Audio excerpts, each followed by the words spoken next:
Et salut les gars, aujourd'hui retrouvons-nous pour l'analyse de The Acolyte, la saison 1 de la série Star Wars.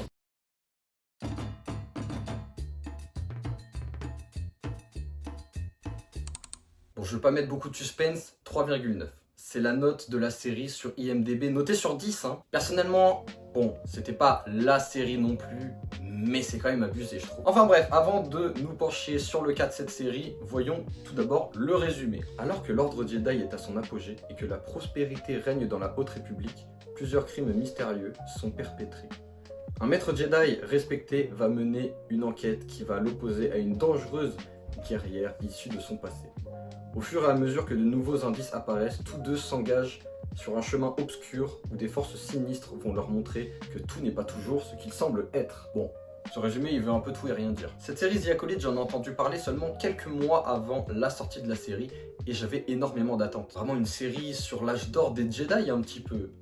Une série enfin, on retourne sur un petit peu l'univers avant l'Ordre 66, qui est un univers et une époque où moi j'aimais beaucoup. Vraiment je trouve que toutes les scènes d'armée de Jedi, machin tout ça, je trouve que ça a un flow incroyable. Notamment dans le teaser de la série, on voyait plein de Jedi qui allument leur sabre laser en même temps. Je me suis dit mais incroyable, ça va être fou. Et au final j'ai un peu été déçu quand même. Mais par contre, bon après la barre n'est pas très haute, mais pour moi elle fait partie des top 3 séries Star Wars. Évidemment ça ne détrônera pas The Mandalorian qui reste quand même largement au-dessus des autres. Mais après ça se tape, pour moi elle est quand même devant Andor. Je mets quand même The Acolyte devant Andor et Andor en top 3. Donc comme je disais tout à l'heure, moi vraiment je suis un fan d'armée de Jedi. Et dans cette série on a beaucoup de Jedi. Bon la plupart sont quand même assez osef, mais quand même ça fait plaisir. Quelque chose que je trouve d'important c'est qu'on retrouve la mort dans Star Wars. Parce que ça faisait plusieurs projets qu'à chaque fois on faisait tuer un personnage, mais en fait non, il revient, en fait il est pas mort, enfin bref.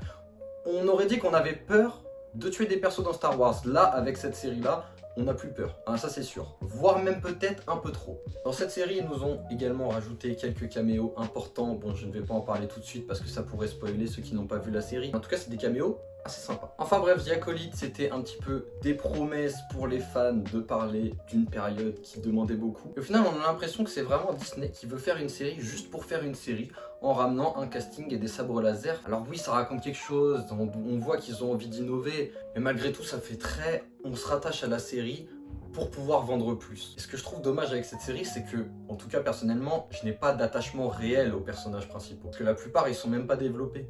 Donc au final, il meurt et on s'en fout. En revanche, s'il y a un personnage qui joue très bien et qui est très charismatique, c'est le personnage de Kimir qui est clairement au-dessus du lot. Son acting était au top et je pense que c'est le seul. Sinon, on peut parler évidemment de quelques incohérences qui accompagnent tout au long des épisodes. Notamment ce qui a fait le bad buzz durant le premier épisode avec le fameux feu dans l'espace. Donc évidemment, pour ceux qui s'y connaissent un petit peu le moins dans ce sujet-là, il n'y a pas de feu dans l'espace parce que c'est le vide.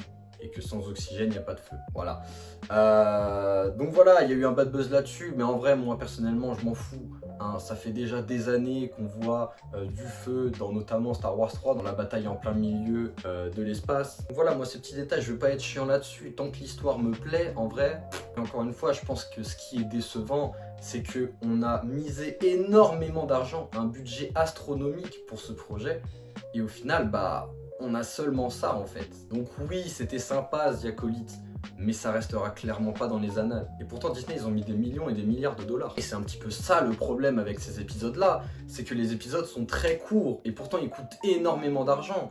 Donc ça veut dire que si les épisodes duraient 1 heure, mais le budget il serait colossal, c'est encore plus, 2 fois plus. Et moi je trouve que ça passe vraiment trop vite les épisodes, on dirait limite un épisode d'animé, sauf qu'il y en a 8 des épisodes dans la saison, donc à bout d'un moment, il faut que ça raconte quelque chose dans les épisodes. Mais vu que l'épisode il dure que 30 minutes, au final ça raconte pas grand chose. Enfin si, ça raconte des choses, mais l'intrigue est hyper rapide. Et le principal défaut, c'est que du coup, on n'a pas le temps de s'attacher au personnage en fait. Et on en revient donc au problème majeur, c'est que oui, on nous a mis enfin la mort dans Star Wars, mais les personnages qui meurent, voilà, Osef. Évidemment, pas tous sont Osef, mais par contre, à partir de maintenant, je vais commencer à spoiler. Donc si tu n'as pas vu la série, je t'invite à laisser un like d'abord et ensuite partir. Ciao mon ref. Pour revenir un petit peu aux personnages qui sont morts et qui sont Osef, oui, donc la plupart sont Osef. Il y en a un qui m'a fait chier énormément, c'est Kel Naka. Parce que Kel Naka, on le voit 3 minutes et il est mort. Alors, le Wookiee Jedi qu'on nous annonçait dans cette série-là meurt sans avoir fait un seul combat. Oui, au final, on finira par le voir combattre dans un flashback plus tard, et c'était très stylé d'ailleurs. Mais malgré tout, sur sa planète, là où il y a le combat le plus important de la série, et bah il est déjà mort. Encore une fois, ça c'est plus un attachement à la race des Wookiees par rapport au dernier Star Wars, plutôt qu'un attachement spécial à ce personnage-là. Parce qu'au final, Kel Nakai, il a pas du tout été développé dans cette série. La seule chose qu'on sait, c'est qu'il s'est fait un dégradé. Ensuite, il y a aussi le personnage de Torbin. Torbin, qui est un énorme gâchis. Pour moi, il avait l'air ultra puissant dans sa première apparition. Son apparition où Mae essaye de l'atteindre, mais il semble protégé par une barrière invisible. Il a l'air grave puissant, grave stylé, tout ça, et il meurt d'une façon la plus nulle possible. Et ensuite, il y a le personnage de Jackie Lone, donc bien vu à elle, hein, on commençait à voir qu'elle était forte, qu'elle était chaude au combat. Je me disais, c'est cool, elle risque d'être bien, mais non. Il la tue direct. Et le truc, c'est qu'ils ont un petit peu essayé de nous faire passer ça pour une surprise. En mode, oh là là, je m'y attendais pas qu'elle meure. Sauf que frérot, c'est une padawan, elle se confronte au 3e épisode de la série, au grand méchant de la série. Donc forcément, elle va pas l'emporter son combat. Donc non, c'est pas une surprise. C'est normal qu'elle meure.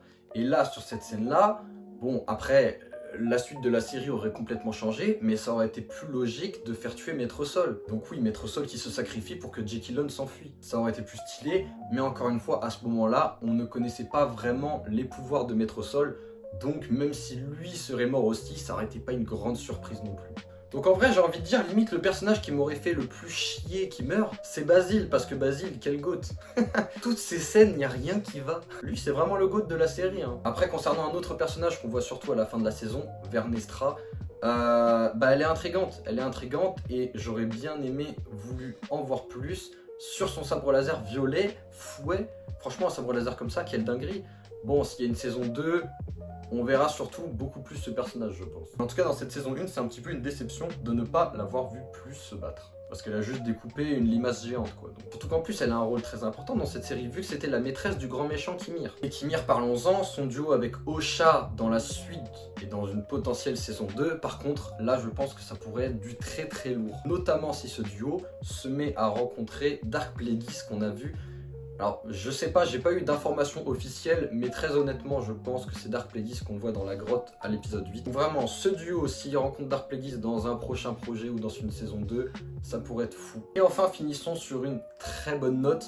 L'épisode 3, que j'ai trouvé incroyable, c'est passé super vite cet épisode, il était grave bien. Bon, on a eu beaucoup de morts, comme je vous l'avais dit, des personnages un petit peu osef, mais malgré tout ça fait quand même plaisir parce que les chorégraphies de combat, on s'y croyait. Il n'y avait pas des coups donnés n'importe comment juste pour faire stylé, non.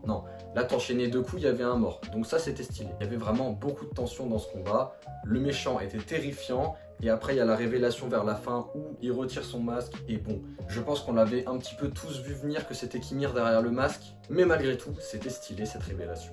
Et également, les musiques de cet épisode, et même en vrai de toute la saison, étaient plutôt stylées aussi. Donc voilà, pour conclure, beaucoup d'acharnement sur cette série qui est sympa. Franchement, pour un petit budget, ça aurait été très bien. Malheureusement, en fait, ce qui fait tâche, c'est que le budget est énorme. Et c'est là qu'on se dit, donc voilà ce quoi Disney est capable pour produire une grosse production Star Wars. Et c'est là que ça fait peur en fait. Et en plus cette série, en fait, elle a le malheur de se fondre un petit peu dans la masse de toutes les autres séries Star Wars qui font qu'étendre l'univers de Star Wars, mais pas en bien. Toutes ces séries un petit peu mid, ils font baisser le lore de Star Wars et les autres sagas à côté, du style Le Seigneur des Anneaux, Harry Potter, tout ça, au final ça devient plus compact et plus intéressant. Parce qu'aujourd'hui, si tu veux regarder tout l'univers de Star Wars, t'en as pour des heures et des heures de visionnage, et la plupart des projets, ils sont mid. Donc c'est ça qui est dommage. Ça commence à faire énormément de flops ou de projets qui ne font pas l'unanimité en fonction des goûts de chacun, et tout ça en peu de temps. Et le pire, c'est que Disney ne compte pas ralentir la cadence pour essayer de se remettre en question. Non. Il y a un projet qui va sortir, donc c'est Skeleton Crew fin 2024. Un autre Ahsoka saison 2, un autre A Droid Story, donc c'est apparemment l'histoire de C3PO et R2D2. Alors j'aime beaucoup ce duo là, mais encore une fois, qu'est-ce que tu vas faire une série centrée sur ces deux personnages là? Ça me paraît encore un projet un peu bizarre. Une série sur Lando également. Alors s'ils nous font une bouse un petit peu comme le film Han Solo, ou encore la conclusion de The Mandalorian qui devrait arriver en film, il me semble. Voilà, c'est un petit peu mon avis, mon ressenti sur cette série The Acolyte. Moi, peut-être que je re-regarderai la série tout d'un coup pour me faire une idée, parce que c'est vrai, encore une fois, que regarder les épisodes un épisode cette semaine-là, puis un épisode la semaine d'après, encore un cette semaine. Après, on oublie un petit peu, on n'est jamais vraiment dedans, surtout pour des épisodes qui durent 30 minutes, donc forcément, t'as à peine le temps de te mettre dans l'épisode que l'épisode est déjà terminé. Voilà les gars, j'espère que la vidéo vous a plu. Si vous voulez participer au référencement de cette vidéo, je vous invite comme à la dernière vidéo de The Boys de m'indiquer quel est votre personnage préféré dans les commentaires. N'hésitez pas à vous abonner si vous ne l'avez pas fait, à liker la vidéo. Et nous on se retrouve dans une prochaine vidéo. Ciao les gars.